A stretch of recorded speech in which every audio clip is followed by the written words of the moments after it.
In the quiet mountains of Japan, a young monk lived a simple life in a small temple.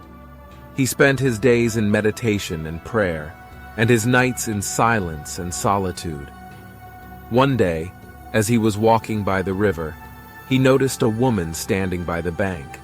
She seemed to be in distress and was unable to cross the river, as the water was too deep and swift. Without hesitation, the monk approached the woman and offered to carry her across the river. He gently lifted her onto his back and waded through the water, carefully placing her back onto the ground on the other side. The woman thanked the monk and went on her way, but the monk could not shake the feeling of guilt for breaking his vow of celibacy by touching a woman. That night, the monk could not sleep. He tossed and turned, consumed by his guilt and shame. In the early hours of the morning, he went to the master of the temple and confessed his transgression.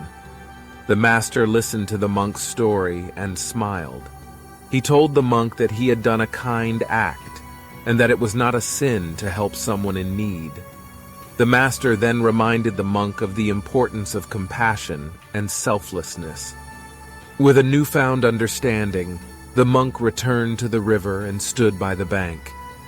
He closed his eyes and meditated, letting go of his guilt and allowing himself to feel the peace and joy that comes from doing good deeds. From that day on, the monk continued to live a life of simplicity and devotion, but with a renewed sense of compassion and empathy for others.